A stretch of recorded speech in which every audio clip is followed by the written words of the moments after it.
Pessoal, é o seguinte, ó, que eu tô fazendo, trabalhando uma correção de inversão. Ela não quer mais ficar loira, ficou loiro demais o cabelo dela, ela não queria tão clara, ela quer uma morena iluminada num tom de dourado. Então, como que eu faço isso aqui? Eu não vou fazer algumas mechas ao contrário, eu vou devolver o fundo desse cabelo. Então, aqui, como que funciona? Eu vou vir, dividir aqui como se eu fosse fazer a morena iluminada. Aqui seria a mecha que eu descoloriria, né? Aí eu venho, vou costurar uma mecha slice, que é aquela mecha larga, só que um pouquinho mais grossa, que é como se fosse depois, como se eu fosse eriçar. Mas aí no final eu vou apagar a raiz, tá? Essa mecha aqui seria a mecha que eu iria descolorir, certo? Para fazer a morena iluminada. Então, imagina que o cabelo tá escuro. Eu iria descolorir essa mecha e essa mecha aqui não ia acontecer nada. Eu ia simplesmente deixar ela, certo? Só tirar mais um pouquinho aqui, que tá um pouquinho grosso. Eu ia simplesmente o quê? Deixar ela escura, certo? Mas como é um trabalho de correção de inversão, eu prendo o que ia ser claro, pego o que iria ser escuro e devolvo o fundo para esse cabelo. Eu venho aqui, devolvo o fundo, passar bem aqui na divisa para não ficar nenhuma mancha. Mas muito importante, eu vou devolver o fundo com o quê? Com a cor natural do cabelo dela, meio tom mais escuro e mix vermelho.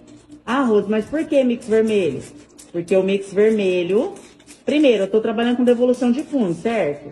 Então, se eu tô trabalhando com devolução de fundo, eu preciso devolver o fundo da altura que eu estou querendo, que é o 5. Fundo 5, fundo de clareamento do 5 é vermelho, certo? Aí o que acontece?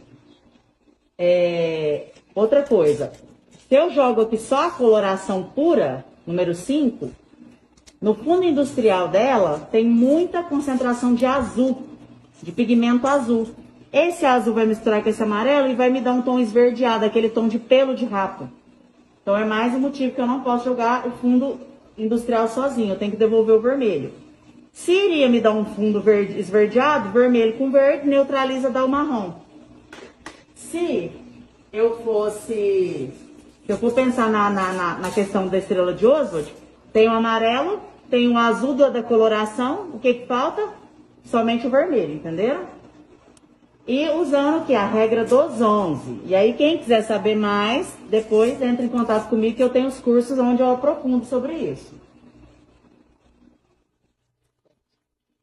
Feito isso, eu vou lavar o cabelo e vou fazer o quê? Eu vou vir esfumando a raiz. Por quê? Tá vendo que a raiz ficou cheia de marca? Eu vou esfumar essa raiz para ela ficar sem marcação. E o que sobrar das mechas claras, que seriam que teoricamente as que eu iria descolorir, eu vou neutralizar com a cor desejada dela, que é o dourado. E aí eu finalizo o cabelo.